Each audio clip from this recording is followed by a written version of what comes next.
Live from downtown Detroit, Local 4 News at 11 starts now.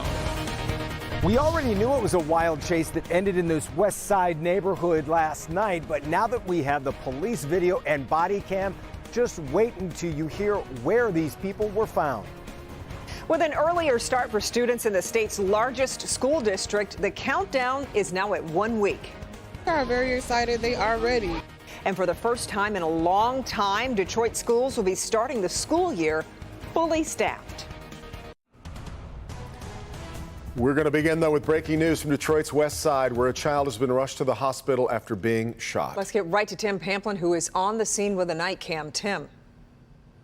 Yeah, Kim Devon, this is the 17,000 block of Oakfield, that 7 Mile, the Southfield Freeway area, all happening within the last 20-30 minutes or so. A young 7-year-old, I'm being told, shot in the face. Police are trying to figure out how he ended up being shot, whether it was self-inflicted, someone else was playing with the gun, but again, police just arriving on the scene here. The young man, 7-year-old, again, being transported to area hospital, where police are checking up on him right now. He's in surgery.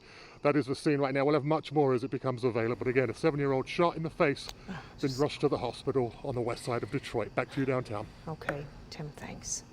Well, we are counting down to the start of the school year, with Detroit teachers reporting today and students heading back next Monday. And for the first time in 2 years, it is not going to be COVID taking up all the prep and planning. Mara McDonald live at Cass Tech tonight. And Mara, the superintendent, says staffing is, and this is also unusual, at an optimal level right now.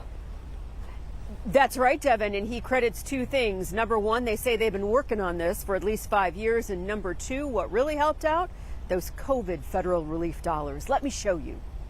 It was pretty rough. It sure was. Districts and parents navigating the pandemic amid closures and changing protocols.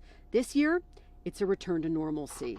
We're very excited about going in this year, and that we're not going to be managing COVID like we have the past 2 years. VD says the district can get back to working on student achievement, not just treading water. And to that end, DPSCD goes into this school year fully staffed, according to the district. This has been a 5-year process, and that started with increasing teacher salaries. Across the board, add in a competitive benefits package and the highest starting salary for teachers in the metro, and couple that with some strategic hiring decisions. Last year, with COVID relief funding, that was the extra federal money we received, we hired about 170 extra teachers last year.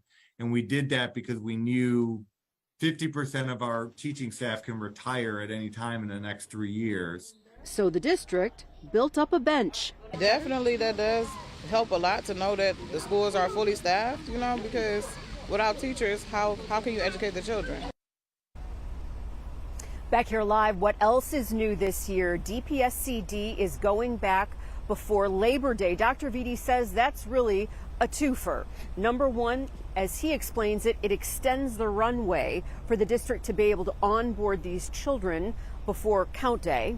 And number two, it's going to allow them to end the school year at the beginning part of June, by June 9th versus June 30th. And when it gets to that late point, you have a higher degree of absenteeism, and let's not forget that most of these buildings are not air conditioned, and you have to take heat days. So they're looking at this one as a win-win.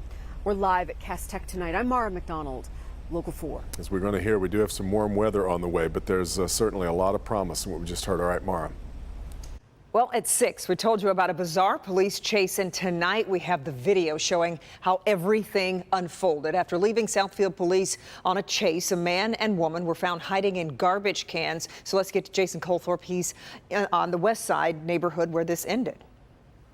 Well, it ended right up against that tree there, but just a few steps this way, and you can probably guess how this guy lost control before crashing. Southfield 911. There's some men trying to force a lady into a SUV. About 7:30 Sunday night, police got a few calls about a woman possibly being kidnapped near 8 Mile and Shiawassee in Southfield. When they responded, 5 radio, give us priority, they're taking off.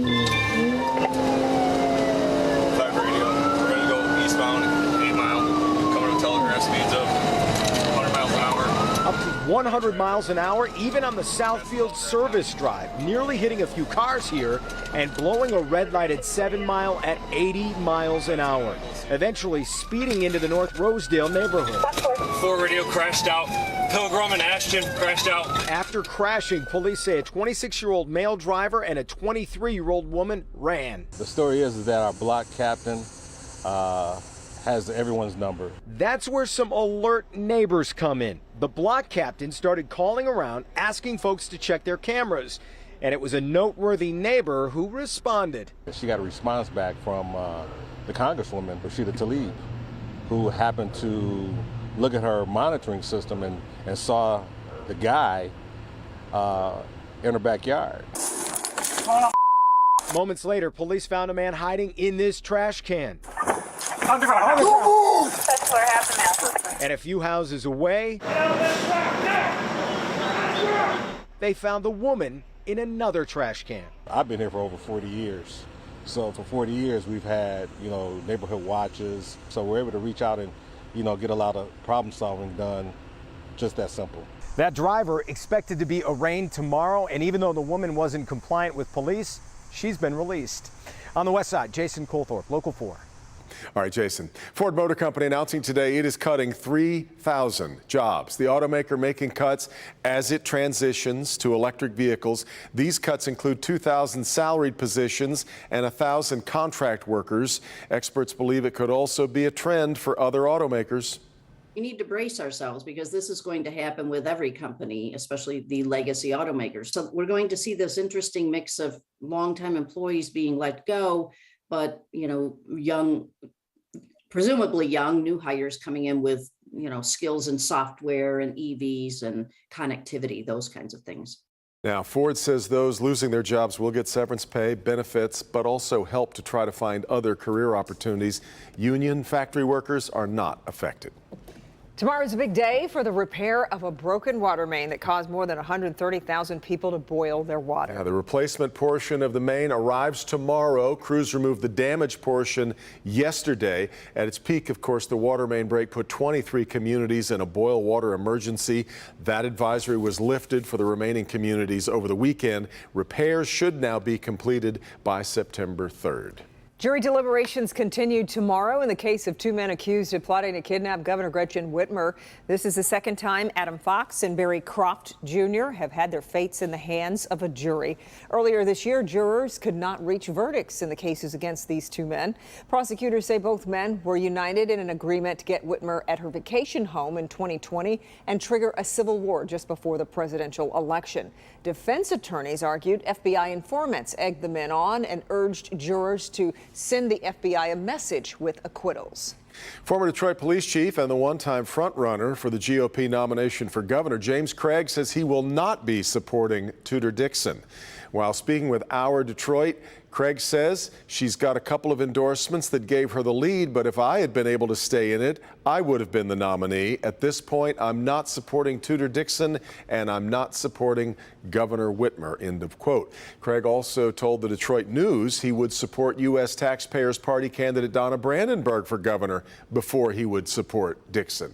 But important to note here, it was Dixon's campaign that first challenged Craig's petition signatures, with the Bureau of Elections later removing Craig from the ballot after finding his campaign turned in more than 11,000 invalid signatures. Well, we could get an announcement this week on student loan forgiveness. According to CNN sources, the Biden administration is leaning toward the cancellations of up to $10,000 in student loan debt per borrower. The forgiveness would be tied to an income threshold, with those earning less than $125,000 per year eligible. An announcement could come as early as Wednesday.